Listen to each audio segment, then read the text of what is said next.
اگر عمران خان کو آپ نے مائنس کر دیا تو آپ سمجھ لیں کہ آپ نے پاکستان سے پاکستان کا مستقبل چھین لیا. اس ملک میں کوئی بے وقوف ہی ان سے توقع رکھ سکے گا، زرداری صاحب سے یا میاں صاحبان سے.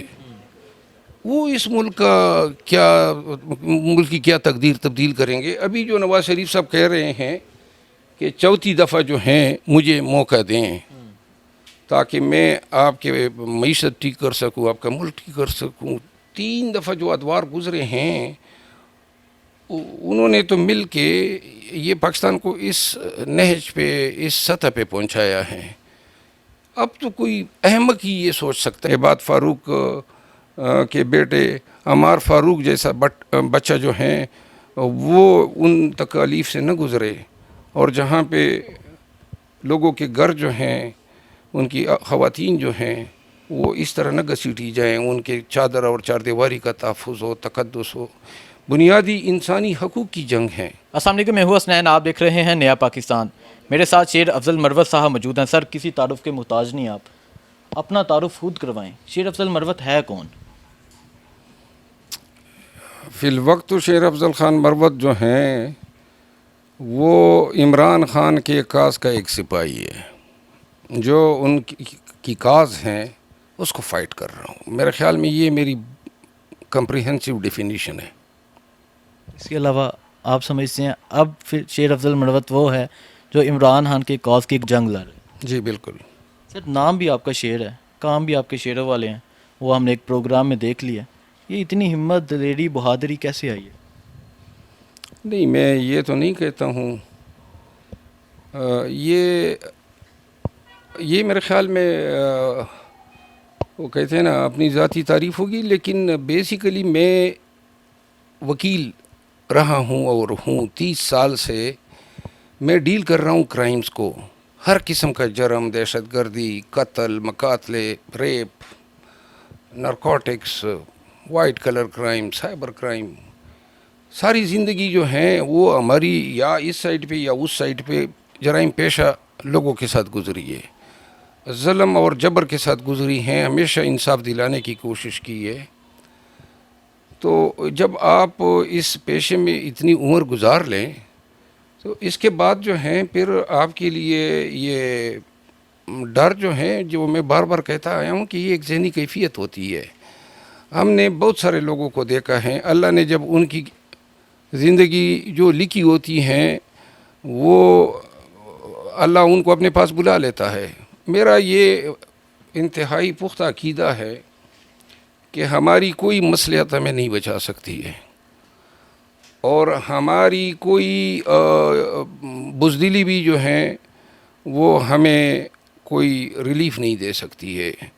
جو وقت اللہ نے مقرر کیا ہے کسی بھی انسان کا، اللہ نے اسی وقت پہ اس انسان کو اٹھانا ہے. اور یہ میرے اپنے ذاتی تجربے کی بات ہے. اور پھر دوسری بات یہ ہے کہ اپنے علاقے میں اتنا کشت و خون دیکھا، اتنا ظلم دیکھا، اتنے لاشیں اٹھائی بشمول اپنے والد صاحب کی، کہ اب موت، زندگی، ڈر، خوف یہ لمحانی ہو چکے ہیں. بلکہ اب میں کہتا رہتا ہوں کہ ہم نے اپنے علاقے میں تو دوزخ دیکھ لی ہے، اور اب تو پاکستانی دوزخ بنتا جا رہا ہے. تو لہٰذا یہ جو زندگی ہیں، آپ سمجھے کہ ہم دوزخ میں گزار رہے ہیں.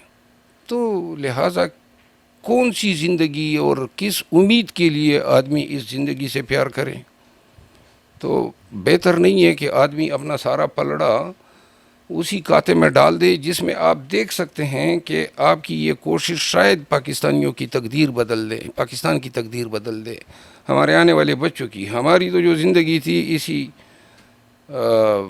کشت و خون میں گزری، اسی جہالت میں گزری، ظلم و جبر میں گزری. تو لہٰذا آنے والے بچوں کو ہم ایک محفوظ پاکستان تو دے سکیں، جہاں پہ عباد فاروق کے بیٹے عمار فاروق جیسا بچہ جو ہیں وہ ان تکالیف سے نہ گزرے، اور جہاں پہ لوگوں کے گھر جو ہیں، ان کی خواتین جو ہیں وہ اس طرح نہ گھسیٹی جائیں، ان کے چادر اور چاردیواری کا تحفظ ہو، تقدس ہو. بنیادی انسانی حقوق کی جنگ ہے. لوگوں کی آزادی کی جنگ ہے. کیوں کر آپ تقریباً پولیٹیکل لینڈسکیپ سے پی ٹی آئی کی پنجاب، سندھ اور بلوچستان میں لیڈرشپ جو ہے ایلیمینیٹ کر چکے ہیں، اور جو رئی صحیح ہیں ان کو اپنے جیلوں میں ڈالا ہوا ہے. اور ہم آزاد اور منصفانہ الیکشن کی بات کر رہے ہیں، دنیا بھر میں ہو رہے ہیں. یہاں آپ کو ماحول نظر آ رہا ہے کہ کوئی آزاد اور منصفانہ الیکشن جو ہیں ان حالات میں پاکستان تحریک انصاف کے ساتھ جو رویہ روا رکھا گیا ہے ہو سکتے ہیں؟ اچھا سر، یہ بتا دیں، پہلے آپ جے یو آئی فے کا حصہ رہے ہیں، تحریک انصاف کب جوائن کی اور کیا سوچ کے آپ نے جوائن کی تھی؟ تحریک انصاف جو ہیں وہ مولانا فضل الرحمان صاحب کے ساتھ 9 سال گزارے ہیں، پوری ایمانداری کے ساتھ اور پورے خلوص کے ساتھ اس کی پارٹی کے لیے بحیثیت ایک قانونی معاون کے، اور اپنے علاقے میں ہم نے جو ہم سے بن سکتا تھا کام کیا. کچھ سیاسی اختلافات ہو گئے، مولانا صاحب جو ہیں وہ ہمارے علاقے میں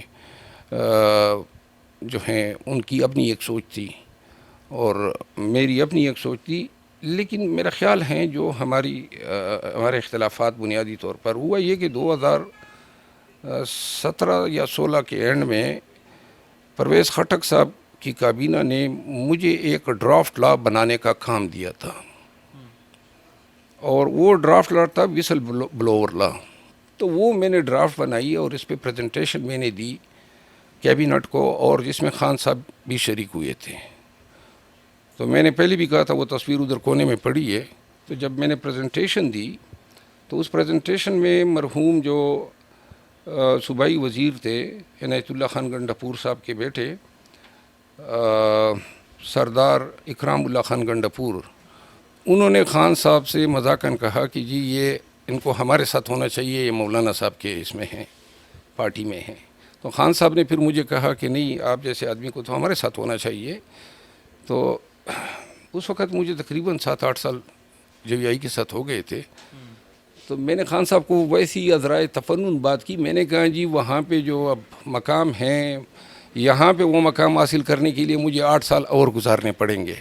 تو اینی ہاؤ وہ تصویر جب لیک ہوئی میڈیا پہ، جب انہوں نے پی ٹی آئی کے آفیشل نے جاری کی، تو اس پہ شاید مولانا صاحب جو ہیں وہ تھوڑے سے انہوں نے فیل کیا. انہوں نے مجھے واٹس ایپ پہ یہ بات کی. بہرحال اس سے تھوڑی سی بدگمانی پیدا ہوئی، جو اخیر میں اسد قیصر صاحب جو تھے. تو مروت صاحب یہ بتائیں، عمران خان ہی کیوں آپشن تھا؟ زرداری صاحب تھے، نواز شریف تھے، آپ نے آ کے تحریک انصاف ہی کیوں جوائن کی پھر؟ دیکھیں پورے ملک میں جو ہماری تاریخ ہیں، اور میں تاریخ کا طالب علم رہا ہوں، بلکہ میں نے لا کے علاوہ اور ایل ایل ایمز 2 دفعہ کیے. میں نے تاریخ میں بھی ایم اے کیا ہے، اور میں تاریخ کا اسٹوڈنٹ ہوں. اس ملک میں کوئی بے وقوف ہی ان سے توقع رکھ سکے گا، زرداری صاحب سے یا میاں صاحبان سے.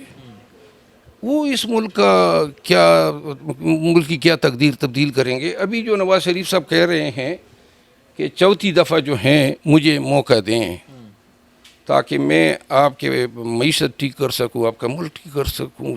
3 دفعہ جو ادوار گزرے ہیں، انہوں نے تو مل کے یہ پاکستان کو اس نہج پہ، اس سطح پہ پہنچایا ہے. اب تو کوئی احمق ہی یہ سوچ سکتا ہے. دیکھیں ہمارے پاس، پاکستان کے پاس اور پاکستانیوں کے پاس موجودہ وقت میں عمران خان کے علاوہ کوئی آپشن ہی نہیں ہے.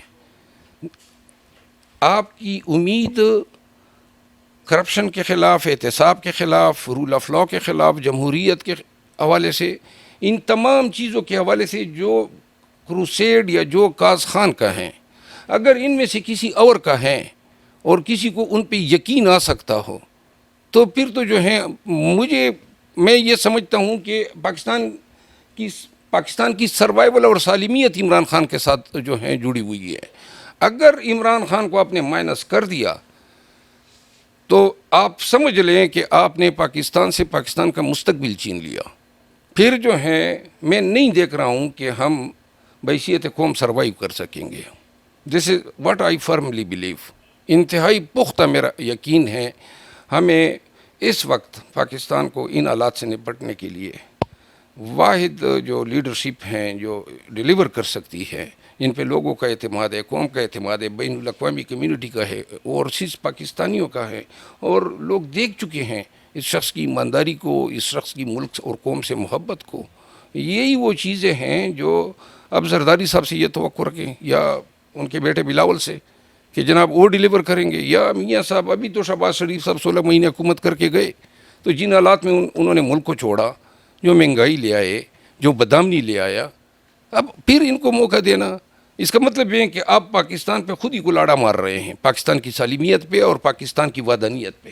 ٹھیک ہے مروت صاحب، یہ بتائیں آج کل آپ کی ایک لڑائی ٹرینڈنگ پہ ہے عفنان اللہ صاحب کے ساتھ ہوئی، وجہ کیا بنی، کیوں لڑائی کی آپ نے؟ دیکھیں عفنان اللہ والی لڑائی میرا خیال ہے یہ ڈسٹریکشنز ہوں گی، یہ اس پہ ہم باتیں کریں. ہمارا ایک بہت بڑا کاز ہے جس کاز پہ ہم لگے ہوئے ہیں، اور جو جس کی سوشل میڈیا پہ آپ کو ڈاکٹر شیر افضل مروت کہا جا رہا ہے کہ اب آپ ڈاکٹر بھی بن گئے. بس سوشل میڈیا ہیں کہ وہ ڈاکٹر بنا رہے ہیں اور کوئی بکری بنا رہے ہیں، تو لہٰذا جنہوں نے بکری بنایا ہے ان کے خلاف تو ہم نے نوٹسز جاری کر دیے ہیں، اور جنہوں نے ڈاکٹر بنایا انہوں نے بھی غلط بنایا ہے. میں وکیل ہوں، بات یہ ہے سمپل سی ہے، ایک آدمی نے ناگوار اور گالیوں کے برابر باتیں کی میرے لیڈر کے لیے، میرے سائٹ پہ بیٹھا ہوا تھا، تو لہٰذا اب آپ لوگ مجھ سے یہ سوال کرتے ہیں کہ جی آپ نے تحمل کا ہاتھ جو ہے وہ کیوں چھوڑا. تو بات یہ ہے تحمل جو ہے آپ لوگوں کو اور چیزوں میں بھی نظر آنا چاہیے نا. حال اب آپ نے ہمارا کیا کیا ہوا ہے، بالکل ہم تو ذہنی طور پہ اور جذباتی طور پہ اس اپنی پارٹی کے ساتھ ہوتے ہوئے ظلم کو دیکھ کے سمجھ ہی نہیں آ رہی ہے کہ یہ کیوں، یہ ہمیں پی ٹی آئی والوں کو اس طرح سمجھ رہے ہیں جیسے پی ٹی آئی والوں کا کوئی خدا ہی نہیں ہے. اوپر سے آپ ادھر بیٹھ کے مفتی اعظم بن کے عمران خان کو کافر یا یہودی کہیں. ان کو سوچنا چاہیے آج کل کے حالات میں ہمارے جذبات سے کھیلنا بہت ہی جس طرح بیڑوں کے چتے کو جو ہے نا چڑھنے کے مترادف ہے.